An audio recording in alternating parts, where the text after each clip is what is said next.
বিশ্বজুৰি কৰোনা আতংক লকডাউনৰ 3 দিন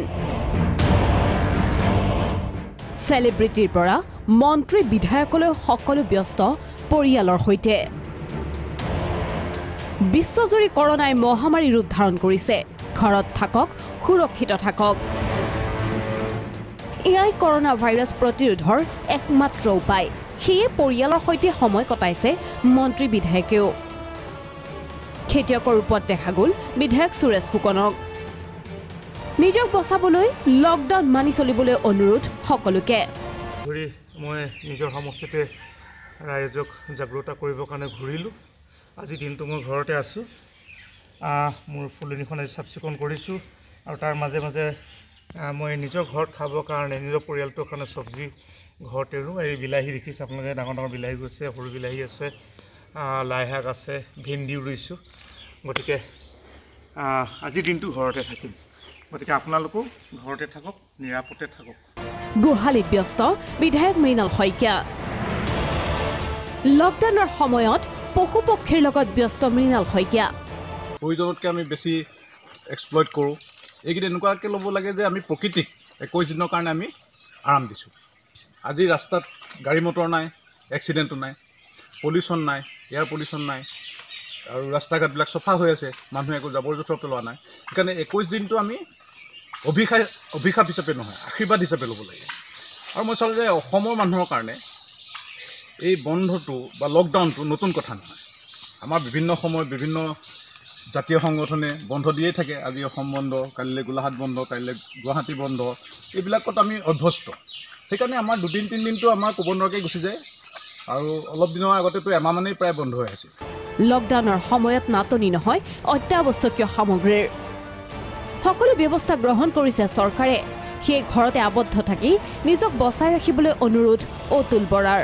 ইয়াৰ চিকিৎসাৰ বাবে ওলোৱা নাই আৰু সেইবাবে ছ'চিয়েল ডিষ্টেন্স মেইনটেইন কৰাৰ কোনো বিকল্প আমাৰ হাতত নাই আৰু ৰাজ্য চৰকাৰে প্ৰথমৰে পৰা এই দিশটোৰ ওপৰত গুৰুত্ব দি আহিছে আৰু সেইমতে প্ৰশাসনক নিৰ্দেশ দিছে আৰু মই দেখিছোঁ যে প্ৰশাসনেও সেইমতে ক্ষিপ্ৰতাৰে যুদ্ধকালীন ক্ষিপ্ৰতাৰে কেতবোৰ ব্যৱস্থা নিৰ্দেশ দিয়া মতে গ্ৰহণ কৰিছে যাতে ৰাইজে খোৱা সামগ্ৰীবিলাক পাই থাকে তাৰ কাৰণে ইতিমধ্যে যোৰহাট আৰু গোলাঘাট জিলা প্ৰশাসনে ব্যৱস্থা গ্ৰহণ কৰিছে কৰোনা ভাইৰাছ প্ৰতিৰোধৰ বাবে আমি মাৰ বান্ধি যুঁজিব লাগিব সেয়ে নিজকে আবদ্ধ কৰি ৰাখিবলৈ অনুৰোধ নুমল মমিনৰ আমি সাব ডিভিজনে এছডিঅ মেডিকেল অফিচাৰ আৰু সাপ্লাই ইন্সপেক্টৰ এছডিপিঅ পুলিচ প্ৰশাসনৰ লগত আজি এটা গুৰুত্বপূৰ্ণ বৈঠক কৰিলোঁ যাতে কৰোনাৰ লগত কেনেকৈ মোকাবিলা কৰিব পৰা যায় আৰু ৰাইজক কেনেকৈ ইয়াৰ উপকাৰ দিব পৰা যায় তাৰ কাৰণে আমি বিতংভাৱে আলোচনা কৰিলোঁ অসম বংগ সীমান্ত পৰিদৰ্শন মন্ত্ৰী প্ৰমীলা ৰাণী ব্ৰহ্মৰ গোসাইগাঁৱত বহিৰাজ্যৰ পৰা অহা শ্ৰমিকসকলৰ খবৰ ল'লে মন্ত্ৰীগৰাকীয়ে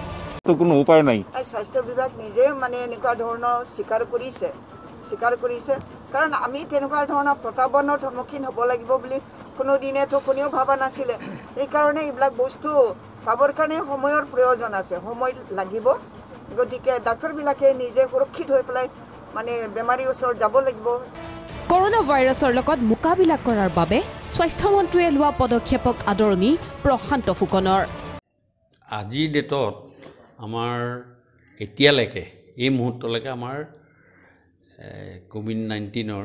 কোনো পজিটিভ কেছ এতিয়ালৈকে আমাৰ ওলোৱা নাই কিন্তু তাক আমি মোকাবিলা কৰিবৰ কাৰণে আজি আমাৰ মাননীয় স্বাস্থ্যমন্ত্ৰী হিমন্ত বিশ্ব শৰ্মাই ডাঙৰীয়াই যিটো পদক্ষেপ লৈছে সেই পদক্ষেপক